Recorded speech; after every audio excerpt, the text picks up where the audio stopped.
Let's talk about the episode. Let's talk about the episode. So Mardevil, she got caught being cocky and arrogant. Now Mardevil, when I saw you walking to that Thanksgiving little celebration Julie was having for Doug and Sean and Belle, I said this is gonna be your downfall right here. I saw it happening. I don't know why or what possessed you to walk your big grown behind in there thinking that you was gonna have your way. And thinking it was gonna be cool and then you was gonna do whatever you want to, say whatever you want to, thinking you was gonna boss anybody around. I saw that. I said, well, this almost the end of the devil. I don't know why would you walk up in there in somebody's house thinking you gonna boss them around in their house and tell them what to do. I saw that. I shook my head and say, well, it's almost her turn. Her turn almost up. First of all, Doug ain't talk all this time. All of a sudden, he talking all of a sudden because he saw you and basically you the man in Julie and Belle that Doug need to go back to Bayview. Julie told you he ain't going nowhere. So we got that little struggle. Doug said what he said. Bell already suspected something was wrong with you. Sean run with what his wife said, already said, yeah, that don't sound right and that don't sound like Marlena. So you already had a couple of scrapes against you. And when Julie went and got Doug from Bayview and brought him home, like I said, I know Julie too well. I knew Julie was going to cause a wave somewhere, and I knew somebody was going to get caught up in that wave and get crashed by that wave. Didn't I tell y'all Julie was going to see Bayview? She was going to end up bringing him home. I knew Julie was going to cause some ruckus somewhere, and I returned as she did. And not only did she get to see her husband that she didn't get to see for a couple of weeks, months, however in Salem time, she went and got her husband, told them doctors, I'm in charge of his care and I'm bringing my husband home and ain't nobody gonna stop me. Who gonna stop me? I might be an old lady, but who gonna stop me? Who gonna check me? Now you say nobody checked her, ain't nobody stopped her. When Belle gave Julie back them rights to Doug, you seen what she did, as she should have, and I don't blame her for going to get her husband.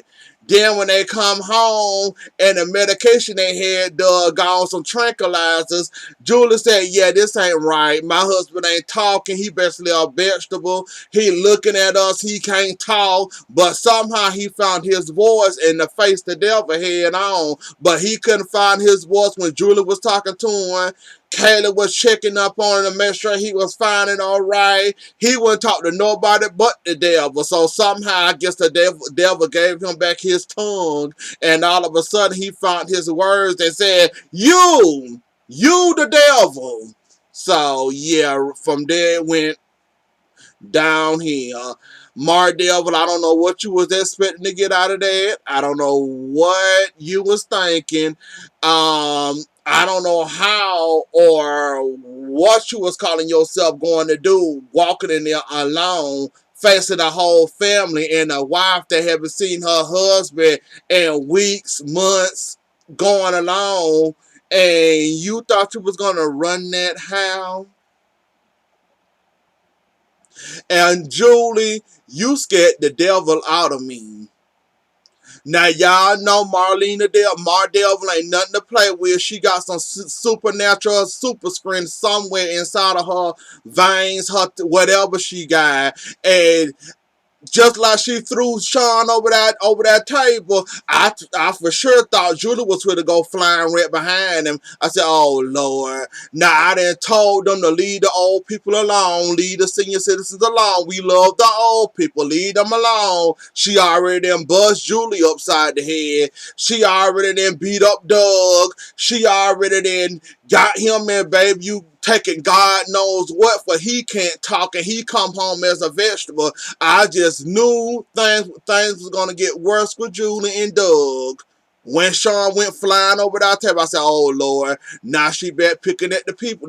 Now she back picking at the good citizens of Salem again. You know, the elder people of Salem again." I said, "Oh Lord, Julie, I'm finna see you go flying over a table. Bad enough you done got bust upside the head when we first met Mardevil, and y'all was in the hospital, and she blamed it on Doug, bust you upside the head, and all alone it was Mardevil bust you upside your head, knowing you can't take no type of blows in y'all head, cause you know at y'all age, any little blow to the head or even triple fall or whatever, you know they in danger. So I was just expecting a whole lot of words from, you know, since Sean out of commission. I just known she was gonna had a whole lot of sinister things ready for Doug and Julie. Thank God somehow Julie found her in the strength, or her in a prayer, or her prayer warrior cloth, or whatever she did to, you know, make Mardell run away. Cause Julie, I thought you was gonna be laying on the ground, you know, unconscious again. I just knew it. I said, "Poor Julie." Now, when they scanned back to Julie, watch Julie and be on, well, watch Julie be on the ground and be back in Bayview. I just knew that, but I said, "Thank you." They ain't touched the old people again. Leave the old people alone. They don't need them type of licks. They don't need them type of blows. They don't need none of that. No trips, no falls, no accident. They don't need none of that. Leave the senior citizens alone. Leave them alone. So I was glad y'all spared them, and the Devil and her tied this time around. I'm thankful for that. Now, you've been exposed, Devil. John no, Steve no, Bear no, Doug no, Julie no, Kayla no, everybody in Salem know now. You think Ben and Sierra gonna keep you safe?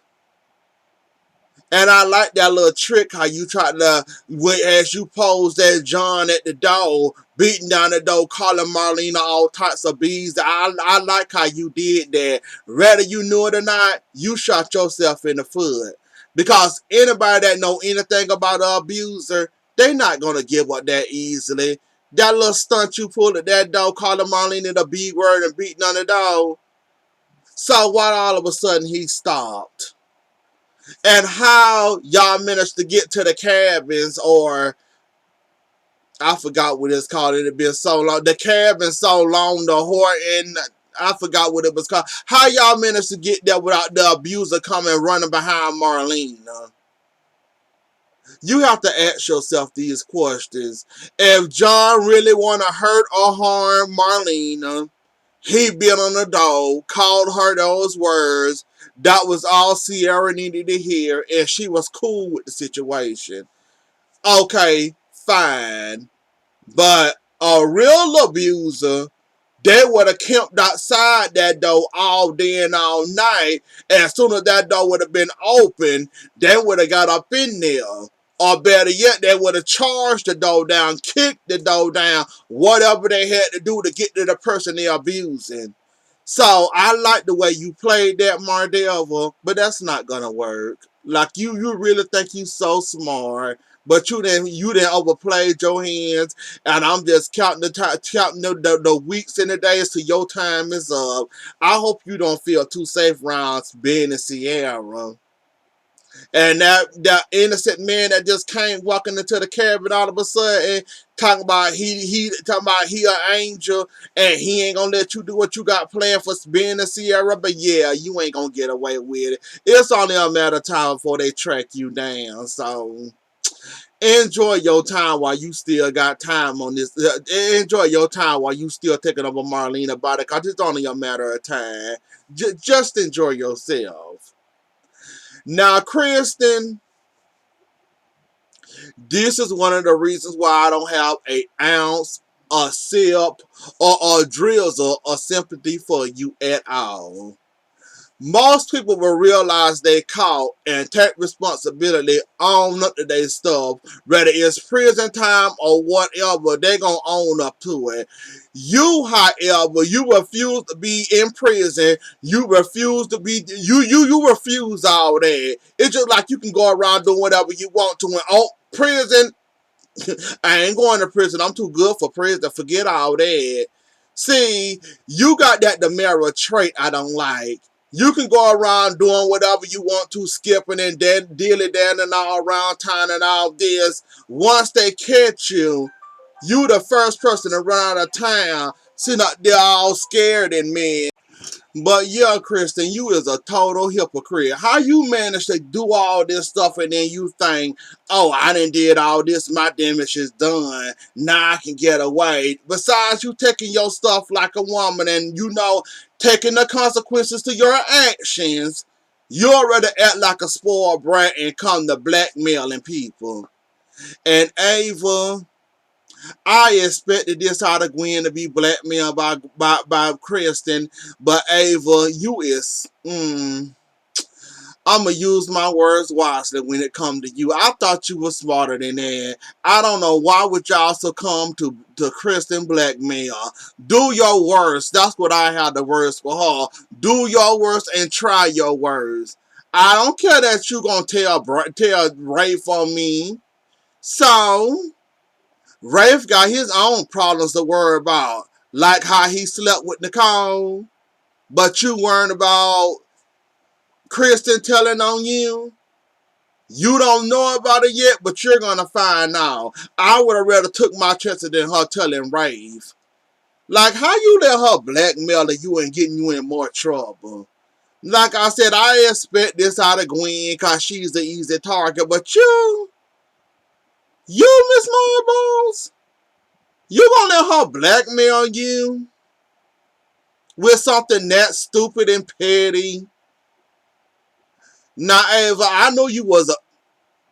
Now, Ava, I know you I can't much use my words correctly when it. Ava, you crazy. How would you let her blackmail with whatever? I guess it's important to you and not very important to me, but y'all let people blackmail y'all too easy.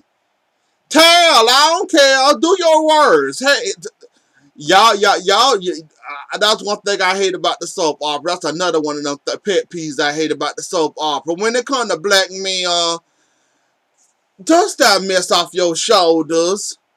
Kristen, of all people, gonna tell your man this, that, and the third. First of all, Brady ain't gonna believe Kristen from the first jump. Like I said, try your words. You gonna sit there and let her get you in more trouble. Okay, Ava, okay. You know that's a federal offense you just caused, right? So when you get caught, you're gonna get caught. Because now they're putting how this happened and what happened. Miss Mall Boss using my ties and I'm a part of this car. They're gonna put two and two together and realize you was involved. Now you in some more mess.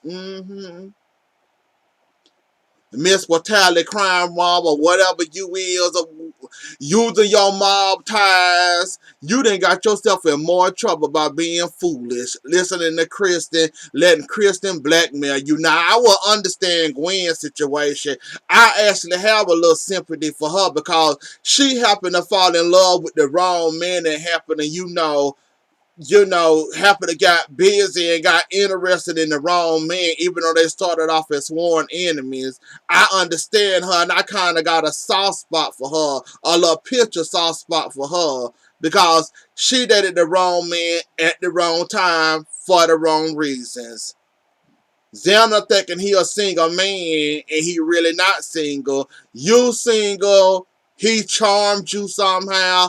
You didn't fell in love with this man, and now you basically think you're in a relationship, but you're really not in a relationship because He's still married, I think, or he was dating Sarah till Kristen ran her out of town. So that's why I feel sorry for you. Don't get it twisted. I don't feel that sorry for you, Gwen, but I feel sorry for you on the aspect that you fell in love with the wrong man.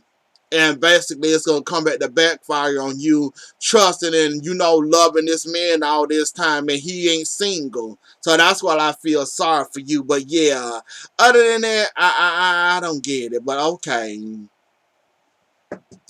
Lonnie. Now, I know you think Kristen is your big sis. I know you think Kristen is your confidant. I know you like talking to Kristen, getting advice from Kristen, but why would you tell her this again? She don't care about your people. She don't care. She only care about you at this point, and maybe your twin, your kids. But Lonnie, I guess, but I don't understand why you would tell her all this. But you know what? I'm gonna let you have that when I ain't gonna give you too much. As I suspected, happened. Abe said, "I've been your dog. Y'all been your dad all this time. I'm not giving up on you. Like I said, DNA don't make the dad. It's being in your child life that makes the dad." And Abe said, "I done been here all this time. You calling me dad. I like that feeling. I like the fact that I got some grandkids. Call me dad. Whether you might got my DNA or not, I'll be your daddy." Now, Paulina, you might not be so well. This is Ave, of course, and Ave ain't got too many more shots of love, so unless that psychic woman come back, um,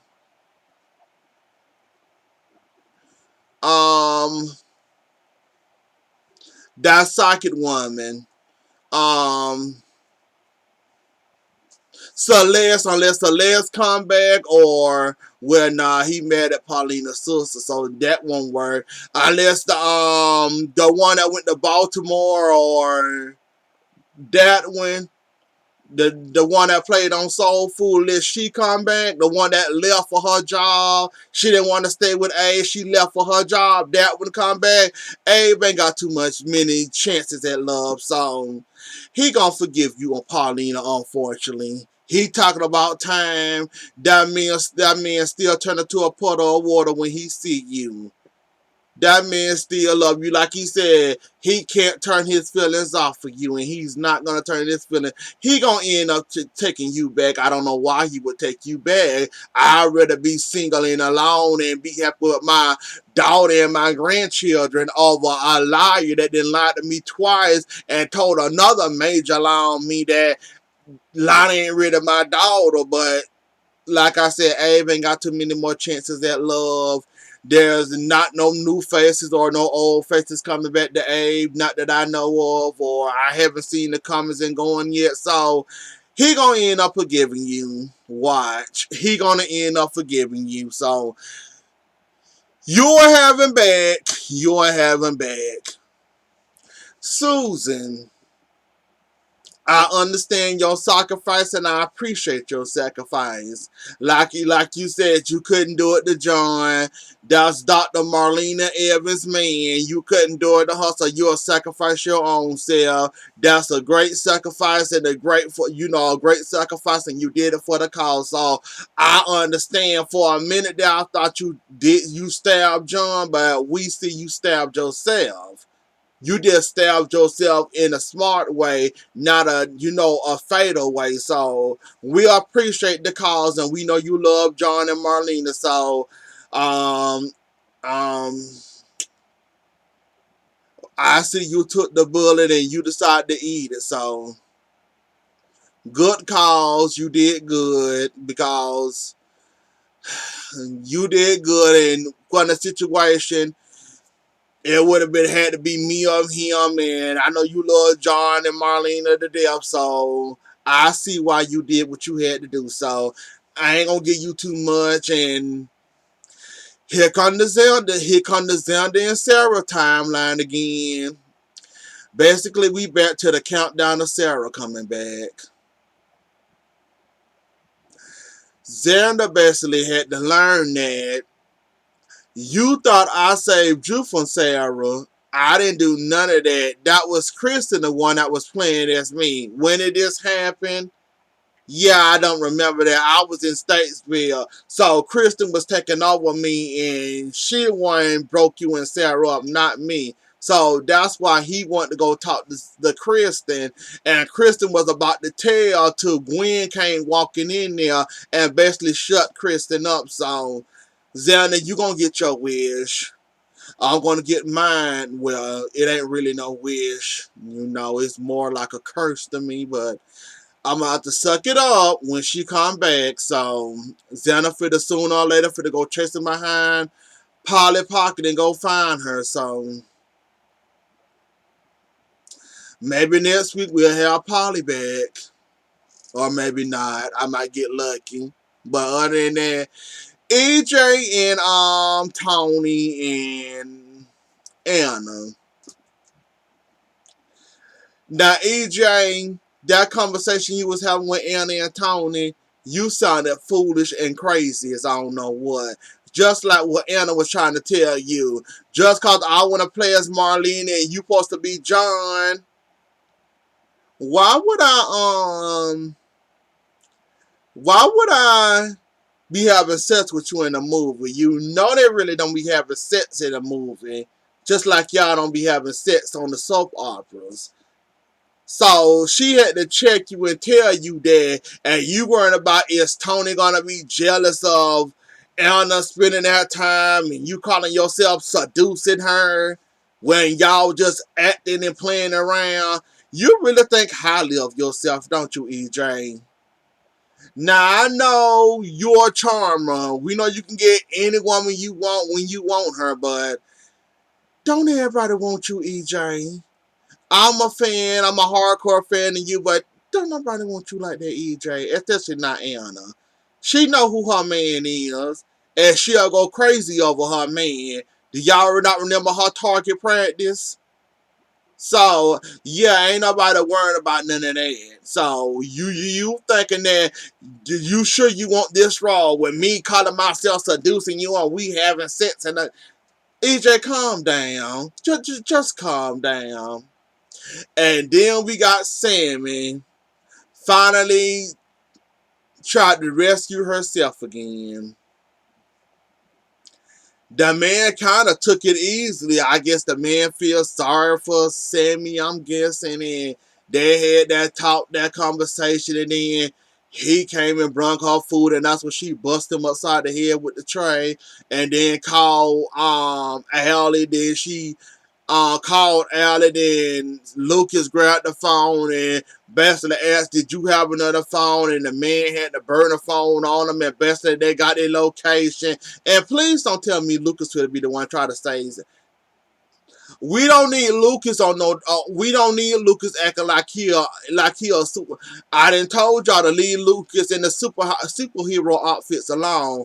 We don't need Lucas trying to save nobody.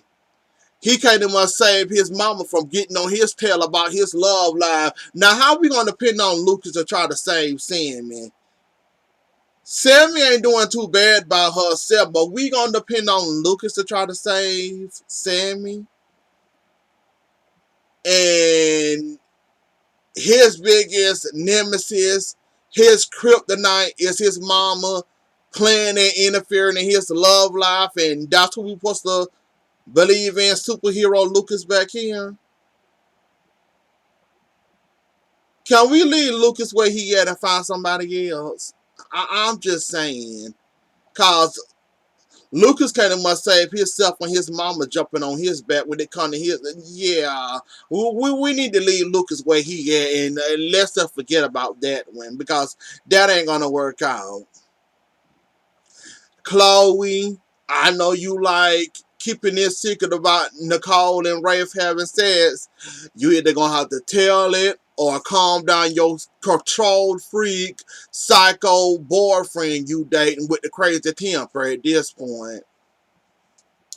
Now, Philip, you really put your cookie in the sand. You really. So you just gonna bust Brady up the side of the head because you think Brady and Chloe headsets on basic black office, and you thought Brady and Chloe was the one. You know what? I'm not going into your crazy, but you a spoiled brat rich kid with temper tantrum problems. So, boy, you really put your cookie in the sand this time. Not only could have killed Brady without blowing the back of his head, did you try to set him on fire?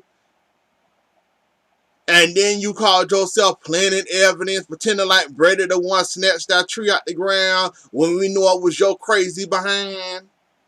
Philip, I'm not going to give you too much because I'm not playing around in that triangle too much. So that's all I'm going to say about that. Philip, go get you some help and seek help real fast. That's what you need to do. You need to go seek you some help and find you some help, because at this point, you crazy, you psycho, you insecure. You already know what you're getting when it comes to Chloe. Go seek help, Philip. That's what all I'm going to say about that. But anyways, though, y'all, that was the episode. Don't forget to like, share, comment, and subscribe. I'll see y'all later. Enjoy the rest of y'all weekend, and I'll catch y'all later. Bye.